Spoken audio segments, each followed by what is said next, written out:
Alright, so it was just absolute greatness. No other words to describe it. Bakugo is a complete stud. Midoriya once again showing why his story is already written, and he's reminding us that his story is already written as he becomes the world's greatest hero. We're merely catching up. You don't have to count this movie as canon. I count it as canon because the producers and whatnot went out of their way to change anime only material for this movie. Movie 2 has been made with canon material now, with Star and Stripes now being included in the manga. So that's just give you guys a little context on my overall aura around the movie. I'm very welcoming of it. I don't have any problems with it existing. And like I said, the movie is absolutely phenomenal. Bakugo is a stud.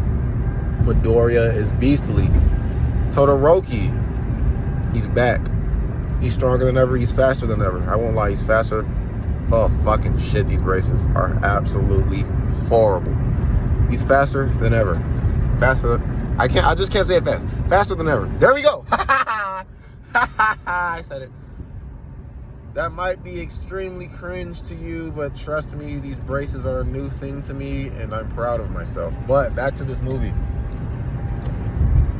The main character guy that Midoriya is kicking it around with, I actually don't mind him at all. He's very realistic. There's a very nice animated scene, well done scene. From the beginning, he's running from Midoriya, trying to keep this case safe. Briefcase, that is. Eventually ends up getting mixed up with another briefcase that ends up being very important to this underground organization that's kind of like the guys from Korra, what were they called? Equalists. They were tired of the benders and whatnot. These guys are tired of the fucking 80% quirks in the My Hero world, alright? He's kind of like a Hitler guy because it actually turns out he has a quirk of his own. It's they were trying to use lines to make it seem like there was like some fucking like Luffy Katakuri thing on, like that blow. It felt like one for all. It was kind of like parallel, but it was, just to throw it out there, they kind of threw that line in there to get some parallels in people's heads, but it wasn't really.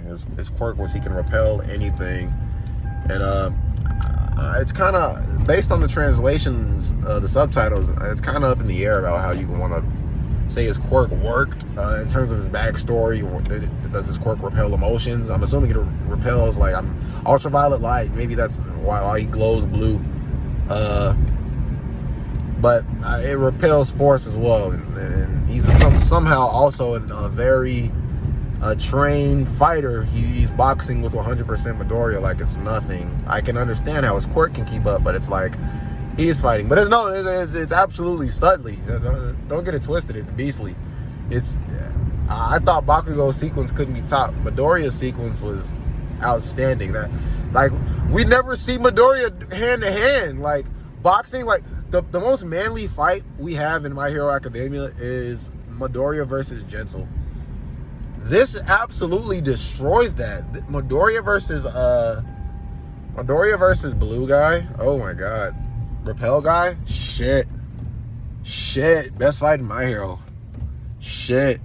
Bakugo and Midoriya versus 9? Nothing on this. Oh god. I'll tell you what.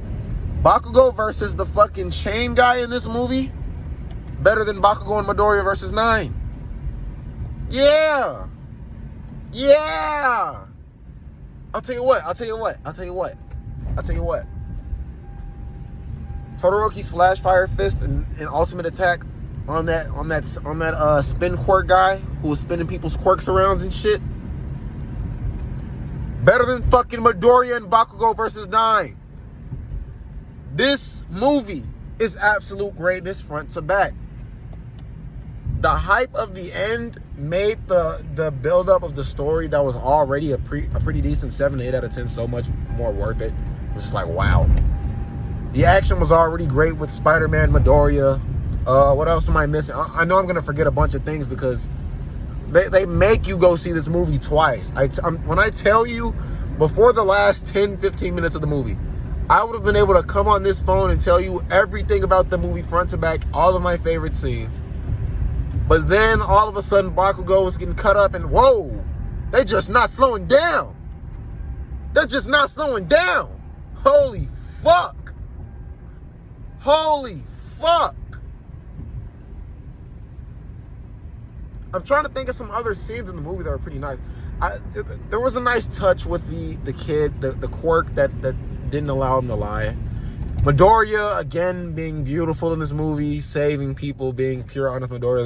There was this scene where they were trying to just get on a train and they were trying to travel somewhere. Midoriya and the main character, kid guy, and he's like, "We need to hitch a ride." And Midoriya's like, "No, we can't do it for free.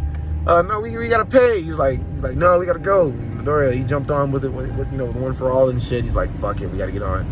And then it cuts to a scene where he's like, full cowling, air pressure, and he does the air thing, and he's got his finger, and he shoots these fucking quarters into the fucking quarter machine from the top of the car. He's not even on the train yet. He's paying from inside. Like it's just it's good, honest Midoriya.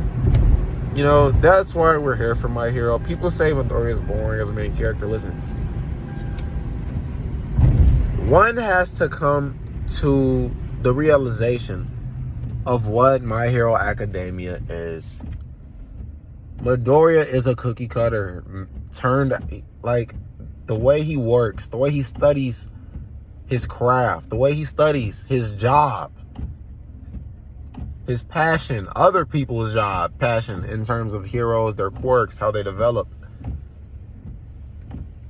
There's not much to him as an individual in terms of an outlandish character because he's going to do what he needs to do to get where he needs to go. His story is written. People need to accept that. Midoriya, he's going to bounce back to that person every now and then, to that guy that we see fall into the arms of Class 1A again in the manga as recently as we've seen. That's going to be him. That's Midoriya. That's our kid. His classmates developing around him, the pace they develop. It's My Hero Academia. I watch it to see how they develop as a class. I'm not watching it to see Midoriya, and all this weird, like how everyone wanted Eren to be fucking an Attack on Titan, at the end, like everybody wanted Eren to be this type of way because he was, I'm not gonna lie, I did it too. Eren was cool as fuck. He was cool as fuck. He should have went out. But I don't expect that of Midoriya. I don't think there's any reason people should expect that of Midoriya. Like, he was edgy for 10 chapters. Like, come on. This movie was great. Is there anything I'm missing? No. I'm hyped. I'm not gonna make this a really deep video. I'm probably stuttering and shit. You're hearing all types of fucking illiterate action going the fuck on here.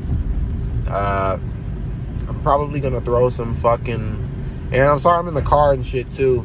I'm gonna throw clips and shit all over this shit. Hopefully you can enjoy them. This video doesn't get taken down. It's not gonna be monetized. None of my fucking videos are. It's just fucking YouTube. But yeah, see ya.